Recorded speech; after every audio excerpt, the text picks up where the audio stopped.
તો કેમ છે બધા મિત્રો મજામાં? તો આજે આપણે સોમવાર છે, તો આમ તો આપણે નિશાળે જવાનું હોય, પણ આ થોડીક આપણે પ્રોબ્લેમ થઈ ગઈ હતી, પેટમાં દુખતું હતું. તો આપણે દાદાની દવા લીધી તો હવે સારું થઈ ગયું. તો આપણે નિશાળ તો નથી ગયા, પણ આવ્યા હતા અહીં વાડી બાજુ, તો કુંડો ભરીએ અને વસીમભાઈ આવ્યા હતા આપણે અહીં વાડીએ. કાલે આપણે કુંડો ભરતા આવ્યો તો અમારે વાવશે, પણ જો આજુબાજુ આવી વાવ કે કંઈ હોય તો મારે ધ્યાન રાખવું ભાઈ, ને ફરતે કંઈ બાંધી દેવું કે વાવ બાંધી લેવી, કેમ કે આમાં ગમે અચાનકથી પડી શકે ભાઈ. એને આવા આપણે કેસ પણ સાંભળ્યા હોય કે ગમે આમાં પડતું હોય, કૂતરા અથવા વગેરે ગમે તે, એટલે કોઈ પણ નાના છોકરાને પણ ત્યાં ન જવા દેવું, એની ખાસ કાળજી રાખવી બધા ભાઈઓને. આવી ગયા હતા વસીમભાઈ ત્યાં, કે મારે અગાસી ઉપર જાય કે ટાંકી ભરાઈ જાય તો કહી જતા. આપણે વસીમભાઈને કહ્યું હતું કે ટાંકી ભરાઈ ગઈ ભાઈ, ટાંકી ફૂલ ભરાઈ ગઈ. તો વસીમભાઈને કહી દીધું કે ટાંકી ભરાઈ ગઈ ભાઈ. વસીમભાઈ પણ જો આવે, નામ લીધું ને છતાં નાજર. વાહ વસીમભાઈ વાહ, હું તમારી અદા છે યાર. તો થોડીક વાર પહેલાં આપણે વસીમભાઈની અંદર સૂતે સૂતે રીલ ખેંચતા હતા, તો હવે 1:40 જેવો ટાઈમ થવા આવ્યો છે.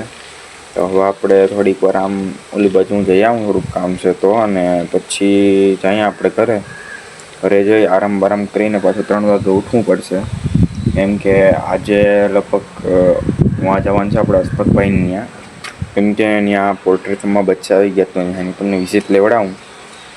તો હાલો આપણે 3 વાગે મળીએ. હવે અમે બધા પણ સૂઈ ગયા છો, હું પણ સૂઈ જાઉં, એમ દરરોજ સૂતું રહેવાનું 1 વાગ્યા પછી, તો માઇન્ડ થોડોક ફ્રેશ થઈ જાય અને આપણે શરીરને આરામ પણ મળે.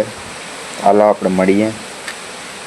તો આપણે નાહી ધોઈને ફ્રેશ થઈને આવી ગયા છે, અને આપણે ખબર પડી કે મોહતભાઈ દવા છાંટે છે. મોહતભાઈ મળીને ભાઈ ખૂબ આપણે આનંદ થાય, કેમ કે એની હસી મજાક કરતા હોય તો આપણે આ માણસો રહેવાનું બહુ પસંદ કરીએ. હાલ મોહતભાઈની મુલાકાત તમને પછી કરાવું. મજામાં ને? મજા. તો પછી આપણે શું વાંધો હોય કા? આપણો કામ ખાઈ પીને જલ્દી થાય. હા હા, દીનો મહિનો ને 1200 રૂપિયા દઈ ધવાના કાઢી નાખે ઘડીકમાં 1200 રૂપિયા. એ અમારા મોહમ્મદભાઈ હો, કાઠિયાવાડી, એમાં કઈ વાત જ ન આવે બીજી. હોપ. તો હવે આપણે જવાનું થશે અશફાકભાઈને ફાર્મે, કેમ કે ત્યાં બચ્ચા આવ્યા છે. તો વસીમને આપણે કાલે આપણે ભાઈ જાય, હાલો આપણે જઈએ અશફાકભાઈને ફાર્મે. તો હું ને વસીમભાઈ ફાઇનલી આપણે જવાનું છે અશફાકભાઈને ફાર્મે. તો આપણે ભૂગી ગયા અશફાકભાઈના ફાર્મે.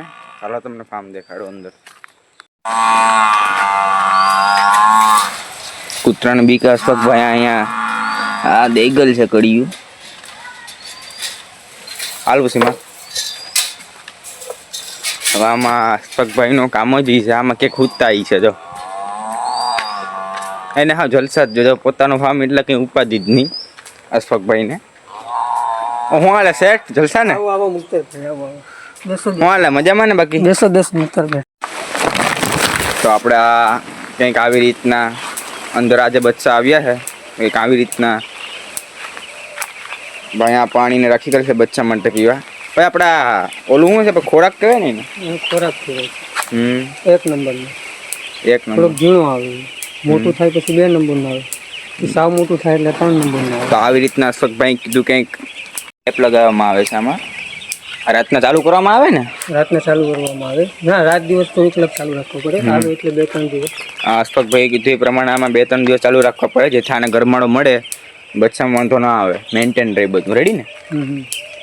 આ અશફાકભાઈ આમાં પડદા લગાવેલા છે, બચ્ચા 2-3 દિવસનો, એટલે ઠંડી ન લાગે, ગરમી ન લાગે, અને બહારની વસ્તુ કોઈ અંદર પણ ન આવી શકે. જેમ કે જાળી તો છે, તો પણ આને હવા ન લાગે, એટલે કોઈ રોગ ન આવે.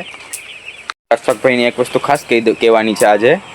અશફાકભાઈ, તમારે આપણે આ બચ્ચાની ખેપ જાય ને એટલે ફાર્મને છે ને ક્લીન કરી નાખવાનું છે, આખું ધોઈ નાખવાનું છે, જેથી કરીને આપણે જે પાછા બચ્ચા આવે ને એમાં જે પેલો રોગ હોય ને આપણે એ ન લાગે. એનું ખાસ ધ્યાન રાખજો તમે. ના, એ તો આપણે દરખતે કાઢી નાખીએ, સાફ સફાઈ એવું કરી નાખીએ છે. તો અશફાકભાઈ કીધું એ પ્રમાણે કરી જ નાખે, પણ આપણે કેવું જરૂરી છે ભાઈ, કોઈનું પણ સારું થતું હોય તો. એટલે જાફા કંપનીનો ખોરાક છે જે આપણે ચીક માટે વાપરવામાં આવે. ભાઈ એરબડ્સ અને ટોર્ચ આવી ગયેલી છે, રાતના કંઈ પણ આવત દીપડા આવે અશફાકભાઈ ને હેલ્પ થાય આનાથી. અશફાકભાઈનો સેટઅપ સારો છે યાર, તમારે ખાટલો બાટલો ને કાઠિયાવાડી આમ કે ઘટે જ નહીં. છે આરામ કરવા માટે. જો ભાઈ કીધું એ પ્રમાણે પંખો પણ છે, તમારે કઈ ટેન્શન જ નહીં. તમારા મિત્રને બોલાવી લેવાય ને. તો આપણા મિત્ર ક્યાં આવે છે, આપણે બોલાવીએ તો આવતા નથી. તો હવે આપણે અશફાકભાઈને થોડાક પ્રશ્ન પૂછવાના છે. તો અશફાકભાઈ તમે કયો, આપણે બચ્ચા આવે ત્યાંથી શું શું કરવામાં આવે છે અને કાળજી કઈ રીતના રાખવાની છે? જ્યારે બચ્ચા આવવાનું હોય ત્યારે દવા મારવાની હોય છે, ઠામ ગોઠવવાના હોય છે, પછી એને લેપ ચાલુ કરવાનો હોય તો લેપ નાખવા પડે છે. આપણે ગરમી આવે એના માટે, તેને હીટિંગ મળે, ઠંડી ના લાગે એ માટે. ઓકે ઓકે ભાઈ, આમાં બચ્ચા આવે ત્યારે કઈ કઈ દવા નાખવામાં આવે છે? જ્યારે બચ્ચા આવે ત્યારે આપણે વાયમલ દેવાની હોય છે, એન્ડોસન દેવાની હોય છે, બોયક્લોક દેવાની હોય છે, લિવોટોનિક દેવાની હોય છે. દરેક જાતની દવાઓ હોય છે તે એને દેવી પડે છે. તો કંઈક આવી રીતના પોલ્ટ્રી ફાર્મમાં આપણે પ્રક્રિયા હોય છે. તો કંઈક આવી રીતના આપણે અશફાકભાઈની ફાર્મની મુલાકાત રહી હતી.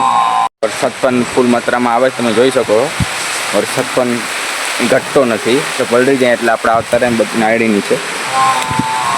એ પાણી ખોરાકના ફાર્મ છે જે આપણે ફાર્મમાં યુઝ આવે. અને મેં ફટાફટ અંદર આવતા રહ્યા, બહાર થોડાક પલળી પણ ગયા. હવે યાર જે આપણે ઠંડક મહેસૂસ થઈ ને એ વાત જ કંઈક અલગ છે ને, મજા પણ આવે. આવ ભાઈ તું આવ.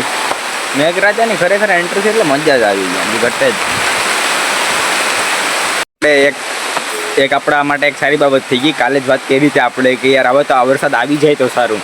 તો આપણે ફાઇનલી મેઘરાજાની એન્ટ્રી થઈ ગઈ છે. એ ઘટતું જ ચાલો તમને બતાડું. મેઘરાજાની એન્ટ્રી ખરેખર થઈ જ ગઈ અને કંઈ ઘટે નહીં. બાકાજી કી બોલાવે.